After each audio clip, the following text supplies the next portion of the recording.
Hey, folks, it's Dave here in Studio B, and it's time for the Stanley Cup Finals. And what I thought I would do today is list off some of my most memorable Stanley Cup Finals in my lifetime. And now these are not solely based on the winner of the series. There's a lot of other reasons and emotions that goes into this list here. So I thought I'd have some fun today before the Cup Finals kick off here in 2022 with a list of a bunch of my most memorable Stanley Cup finals. And of course, at the end, I'm going to ask you, what are your most memorable Stanley Cup finals? Okay. So here we go. So starting off at number 7, it is the Calgary versus Montreal series in 1988-89. And I think for a few reasons for this one that made the list, 88-89, those are big hockey years for me. Bruins were good. They just couldn't get over the hump, and it was still the Canadians dogging them in the playoffs. So finally, somebody beat the Canadians. That was like the big thing. Oh, good. The Canadians didn't win again. So it was kind of a not who won, but who lost this series here. But I do like Calgary. As you know, I like the Atlanta Flames. I followed them when they started in the league in 72. Then they moved to Calgary in 1980. And so I still was loosely a Flames fan. I've always liked the A logo and the C flaming logo. I really did.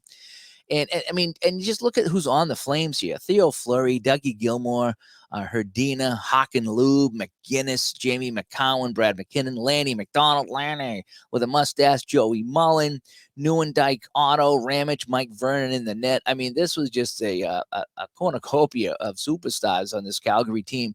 So it was really fun to see the Flames get their cup with all those guys, and they actually did win it in Montreal too. And so I was happy for Lanny. And I was happy for the Calgary there, and I was happy that Montreal finally lost something. So that would be number 7 on my list, is Calgary versus Montreal, 88-89. Up next at number 6, another Montreal Cup, 70-71 against Chicago. Now, you guys know how much I love my 70-71 season. It's just one that I play all the time. It's the one in between the Boston Cup, so it's the one that got away, so to speak.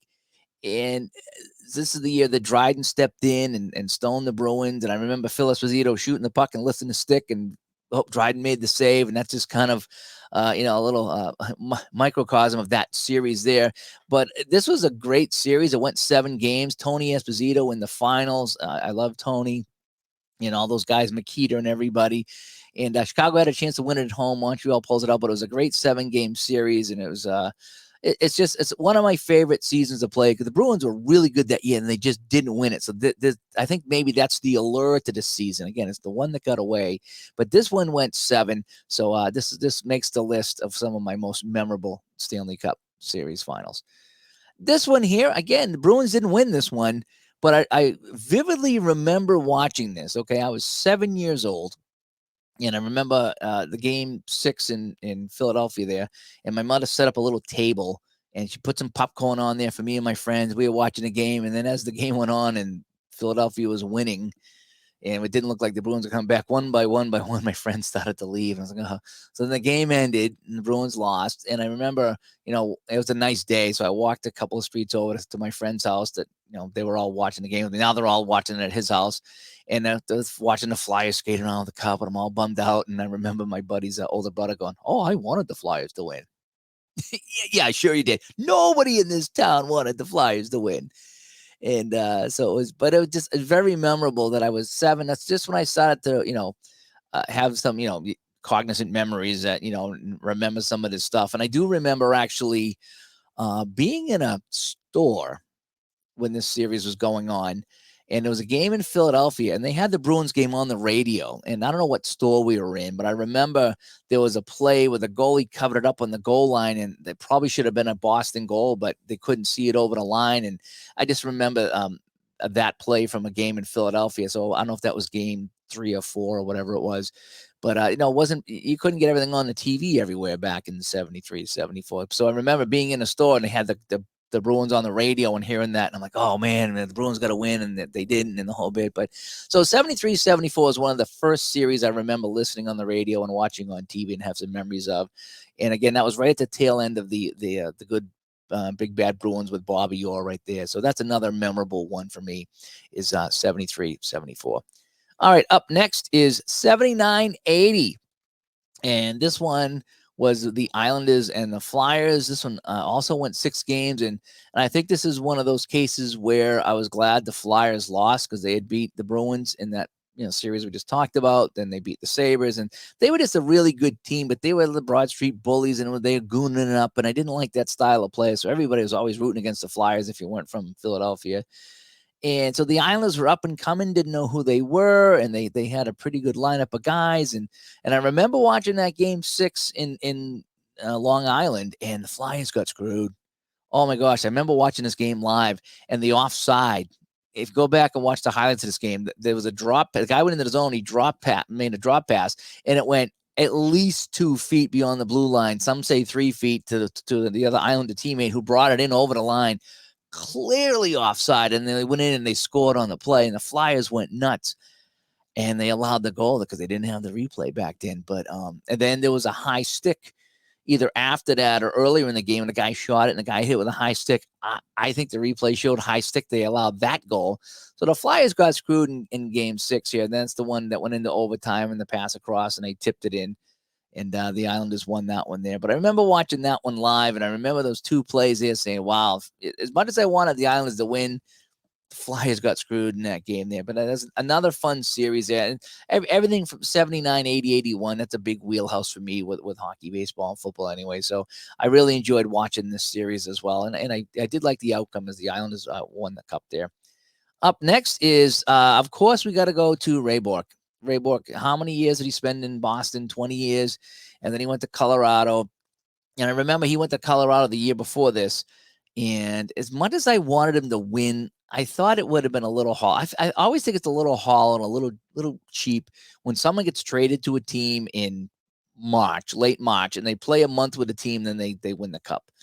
And I know that's how it's done, and that's how the Rangers did it in 94 and all that stuff there. But so he didn't win it the first year in Colorado, but when he signed on for one last year, when I think he was 40, and he played the whole season and won it, to me, it meant more because he spent the whole year there. Well, he just wasn't a hired gun at the end of the season. He played the entire year with his Colorado team. They went to the finals, and I think he was the oldest guy to score a goal in the Stanley Cup finals at that point or something like that. And I do remember we had people from the league over the house watching the game with me because the league was only like couple of years old at this point. The league that I run, it was started in 1999, and we had a handful of people over watching Game 7 in Colorado. And let me tell you, nobody said a word. Nobody said a word. Nobody moved. Everybody had their little routines and their little what do they call those? You don't want to jinx anybody, so you have your okay. I'm gonna have my glass in my right hand, or I'm gonna put my drink in my right hand. I can't do anything different. I can't jinx anything, so I got to do my my routine and not screw up the game. That's what we do. Superstitions. You know what I mean? Maybe that's the word I'm looking for. It's like, you can't do anything to mess up the game. You can't do anything different. You got to do it. And I remember we all sat there quiet, nobody really talking until the game was over, and we watched Bourque raise the cup. 22 years, Raymond Bourque. And that was great. And I still watch that on YouTube once in a while, the highlights of that game and then the ending there. So we were all happy for Bourque on that one there. It's sad that he couldn't do it in Boston. He almost did, but toward the end of his career, Boston was really going downhill, and so it's good that he got out of Dodge when he did, and he got the cup. So number 3 on my list there would be the Colorado New Jersey Cup for Ray Bourque. Number 2, you knew this would be on the list, so don't act surprised. It's 69-70 Boston St. Louis. Bobby Orr flying through the air, sweeping the Blues, Bruins first cup in whatever many years. And I know Blues were the expansion team at that point there. But still, it was a cup for Boston. I was a tad young, so I don't remember this, but I remember the aftermath because the aftermath went on for quite some time. In fact, it still is kind of rippling through Boston here from time to time. The aura flying through the air, that famous picture, and just all those guys that I grew up watching. After that, when I got a little older, the Cashmans, the Busiks, the Hodge, Esposito, all those guys, Cheevers, Johnston, and so this was a big deal. For the city of Boston, and just the iconic goal. And of course, it had to be Orr. I mean, if it was anybody else scoring, it just wouldn't have been the same. But to have Bobby Orr get that goal in overtime, and I know it was a game 4, it wasn't a game 7, but still, that still was a big deal. And I got to say, now that I've been playing, I play a lot of cards and dice games on the table here, and I play this series a lot. And let me tell you, the Blues are not a pushover. In all my times in different games I've played this Bruins and Blues series, Not once have the Bruins swept. In fact, St. Louis has won the series a handful of times. And in my most recent playthrough, I was playing Apple hockey, and it was the Bruins won in 6 games, and it was overtime in game 6. And I think if they went back to St. Louis for 7, St. Louis would have won it. St. Louis was a good team, and they're carded very high, and their ratings are very high for this season. So when I go back and play this, the first few times I went back to play this series, I was getting disappointed because it wasn't a sweep. But maybe the sweep was an anomaly. Maybe that wasn't supposed to be a sweep. I know Boston was really good, but St. Louis was not a bad team. They were not a bad team. This was their 3rd straight year in the Cup Finals, and they didn't win any of them, but they were a good team by this year. They had some solid goaltending, Hall and Wakely and Plant. They were good in net, and I think they deserve better than a sweep. But anyway, this is one that I enjoy replaying, enjoy watching on the YouTube and the whole bit. So yeah, Boston, St. Louis would be the number 2. Then the number 1 on my list here is Boston, Vancouver, 2010-2011. And this was the first Bruins title in my adulthood, so to speak. The other ones, when they won, I was just a little kid, barely remembering them. But this one here, I remember I got to watch the whole thing. In fact, memories about this series was the year before is when they had the 3-0 lead against Philadelphia, and they blew it. In fact, game 7 at home, the chance to save the series, they had a 3-goal lead and blew that. So they blew a 3-game lead, then a 3-goal lead, and we were the laughing stock of hockey. It's like, I think that had only happened one other time that a team came back from 3 down to win 4 in a row and take the series. And it had to be the Bruins, right? So we were pretty embarrassed out here. And I remember saying to myself, next year they're going to have to really do something special next year, because I was pretty upset with them, and a lot of people were. And what ends up happening is they make the playoffs. They play Montreal.